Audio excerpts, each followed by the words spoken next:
Hi, I'm Trey Harper, Director of Spiritual Leadership for your Mississippi Annual Conference. And I'm going to be with you today to talk about the work of the SPRC Committee, Staff Parish Relations Committee, or for smaller churches, it's the Pastor Parish Relations Committee. Paragraph 258.2 defines that the work of the Staff Parish Relations Committee actually begins with you. It begins with the people who are elected and chosen to serve on this committee. You are to be people who are engaged in and attentive to your own Christian spiritual discipline. You are to identify and clarify the church's values for ministry. Basically, what that means is by engaging in biblical and theological reflections in your committee, that then you help support the primary task of your local church, which is to make disciples, which is supported and resourced by the staff and the pastors that you have. I'm going to be running over with you several of your responsibilities that are defined by paragraph 258G in the Book of Discipline. Responsibility number 1, encourage, strengthen, and support your pastor, staff, and their families. I want to highlight a few things in this. Number 1 is encourage. Your staff and pastor are going to hear a lot about what's wrong and what needs to be done, but they're very rarely going to hear about what works, what's going well, what you most appreciate. Take time to tell your staff and your pastor that you appreciate them, that you appreciate the work that they do. You're also to strengthen. That means to help them find a balance between doing the work of the church and taking care of themselves and taking care of their family. Also, you are to support. That means that you encourage them to take Sabbath time, that you are the one who makes sure that their compensation is not a worry or a concern when it comes to doing the work of ministry, and that the use of their time is guarded. There's a lot of work that goes on in the local church, and most of that can easily be done and should be done by laity. Your pastor's time is precious. Make sure that they aren't using that time to do things that others can be empowered to do. But also, it's not just about your pastor and staff. It's about their families.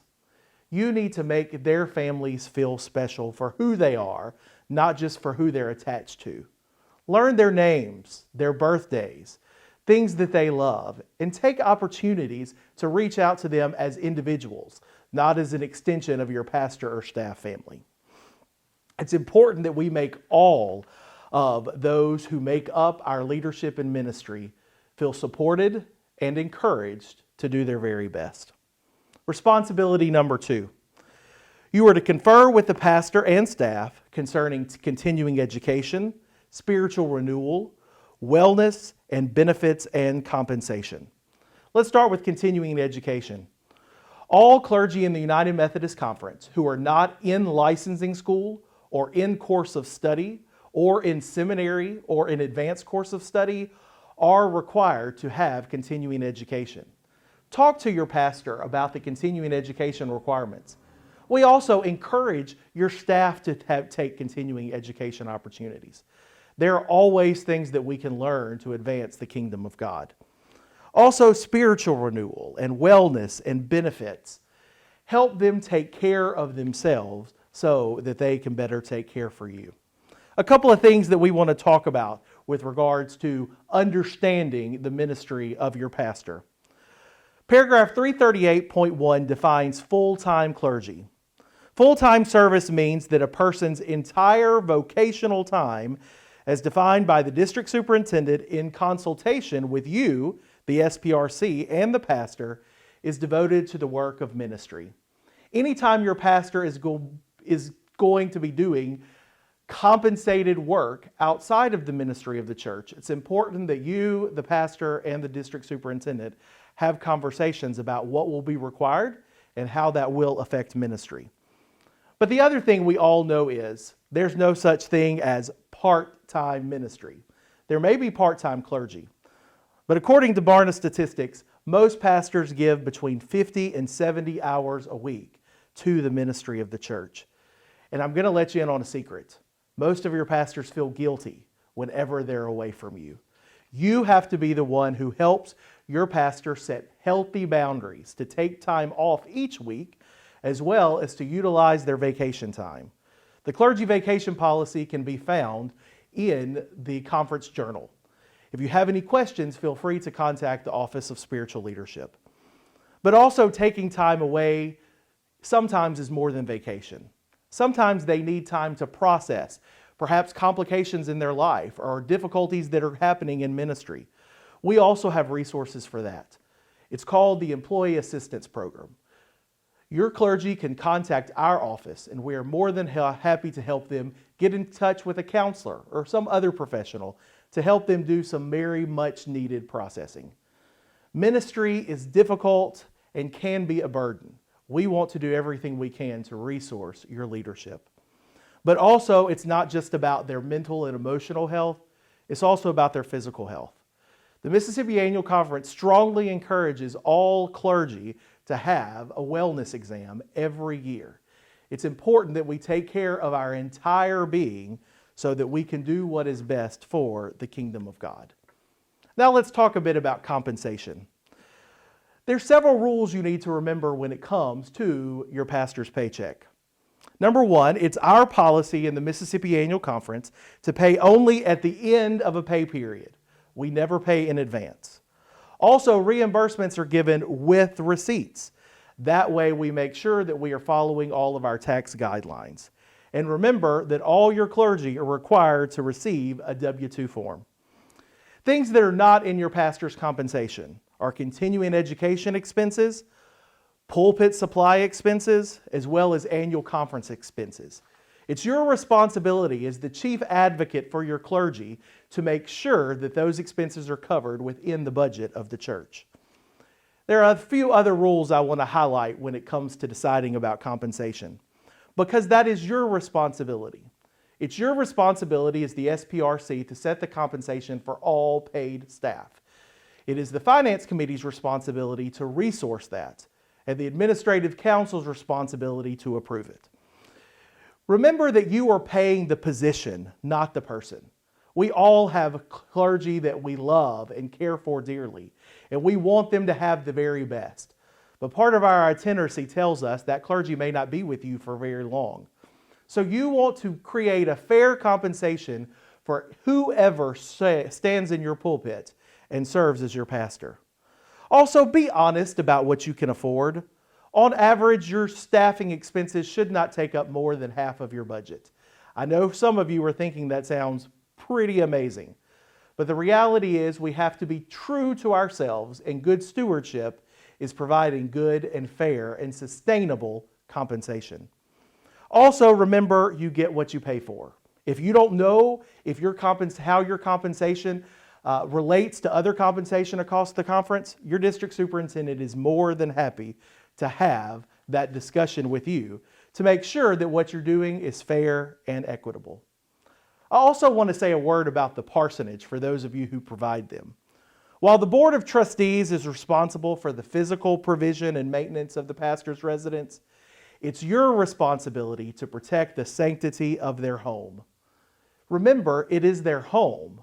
It may be your house, but it's their home. So we encourage you. There should not be an open door policy where people just get to come in and out as they please. You wouldn't want that at your house. I certainly don't want it at mine. So remind parishioners that it's important to respect the private space of your pastor. Also, if there are children, and I can attest to this, things will get dirty, things will get broken. So if somewhere in that parsonage is a beautiful antique lamp that belonged to Aunt Mildred that is very sacred, you do not want it in a parsonage with children. Consider that as you're furnishing your parsonage and have those discussions with your pastor and their family.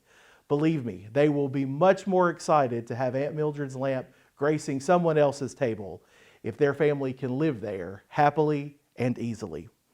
Also, remember, pets are a part of the family, and those are discussions you should have with your pastor as well. Is about who's responsible for the day-to-day wear as well as any special damage that may happen as a result of having pets. And work with your trustees in regards to the parsonage agreement so that everybody understands who's in charge of provisions, maintenance, and repairs. Responsibility number 3. It's your job to promote unity and engage in conflict resolution. The pastor staff Parish Relations Committee should identify, clarify, and address concerns. Don't wait for things to snowball and get out of hand. As soon as you hear people grumbling, or as soon as you hear concerns that are being raised, it's your responsibility not only to inform the pastor, but to work with the pastor in helping to resolve those potential conflicts. It's important to be specific when you're discussing these things in the committee and with your staff, and to keep strict confidence. We do not listen to the accusations or insinuations of they or anonymous people. Allow opportunities for everybody to be heard, whether or not you agree with what they're being said. And the entire committee owns the decision.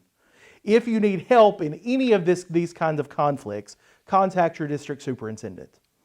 Responsibility number 4, confer counsel on matters pertaining to effectiveness in ministry. Everybody wants excellent clergy. Clergy want to make a difference. Clergy want to be involved in the life of the congregation and the community. Clergy want to love and learn and lead in collaboration with laity. Clergy want to make disciples and grow the church. Clergy want to be the very best that they can be. Expect the very best of your clergy, but don't let it end with expectations. You have a responsibility to help them make those connections, whether it's opportunities for ministry in the community, whether it's connecting with other churches or communities of faith. You should be the one who helps take the lead as your pastor seeks to be truly a pastor to your community. Responsibility number 5, to confer with appointed clergy should the best interest of the charge and the pastor require a change. This is the process we call advisory. The advisory form that you're given every year reflects the mission of the congregation and the pastoral gifts that are needed to lead your congregation. It affords you as the SPRC and the clergy the opportunity to be transparent and to create a path for a healthy future for everyone involved. The bishop and the cabinet advise on how the church senses its needs of leadership. It is important to be honest. It is important to be transparent. It is important to be faithful to the gospel, to the ministry of the church, and to the calling of your pastor. Responsibility number 6. And this really is where I'm talking directly to SPRCs, churches that have multiple staff. You are responsible to develop and approve written job descriptions and hiring practices for all staff. And how do we define staff? Anybody who receives monetary compensation, even if you want to call it a love gift or a Christmas gift. If they are given money for the work that they do for the church, they are staff, and you have a responsibility to define their responsibilities and to provide accountability. Responsibility number 7, develop tools for and implement an annual evaluation of all staff. We, as the annual conference, build in a time to create times to evaluate your clergy, but you need to make sure you're doing the same annual evaluation for all of your church staff. Responsibility number 8, interpret and promote for the congregation connectional responsibilities and open itineracy. It's your responsibility to make sure your direct bill gets paid. Direct bill is not optional. It's part of the cost of having your pastor. When the SPRC and Charge Conference adopt salaries, you commit to pay the complete cost of ministerial leadership. It's also your mission shares. Yes, those are your responsibility too. When your lay delegate to annual conference adopts the annual conference budget, you are committing to pay your part for the greater ministries that we share. Now let's talk about the itineracy. For some of us, it is a fear. But the reality is, from our very inception as followers of John Wesley, we have truly believed that it is the best way to share in pastoral leadership. Remember that pastors are not just appointed to you, they're appointed to your entire community with the goal of leading the congregation in mission and ministry in the community. Also remember that pastors exist to help shape congregations according to the lordship of Jesus Christ. Congregations exist to make and nurture and deploy disciples. Thus, the main thing is always the ministry of the church to make disciples for Jesus Christ. A final note about Itinerary. Remember, it's all about a year at a time. And we trust that God brings positive results from even our imperfect decisions when we do our work prayerfully with a genuine commitment to the church's mission. Responsibility number 9. Enlist, interview, evaluate, review, and recommend candidates and lay ministers. Yes, candidates, people who will be future pastoral leaders. It's your responsibility to recommend them, and we encourage you to do prayerfully and faithfully. It's also your responsibility to help find lay ministers and lay speakers and lay servants. And the Office of Spiritual Leadership is more than happy to help you as you identify those individuals. If you don't remember anything from this training, there are a couple of final points I want to leave with you. Number 1, remember that healthy relationships are the best prevention. Be in relationship with your leaders. Be friends. Be family. The more you know about them and the more you're invested in them, the healthier relationships and the better the ministry. Talk with your pastor and staff. Don't just come to them with things they need to do. Open up dialogue and conversation and let them share their dreams and ideas. Encourage and support them in taking care of themselves so that they can take care of others. Provide and enforce vacation time. Provide and encourage weekly days off.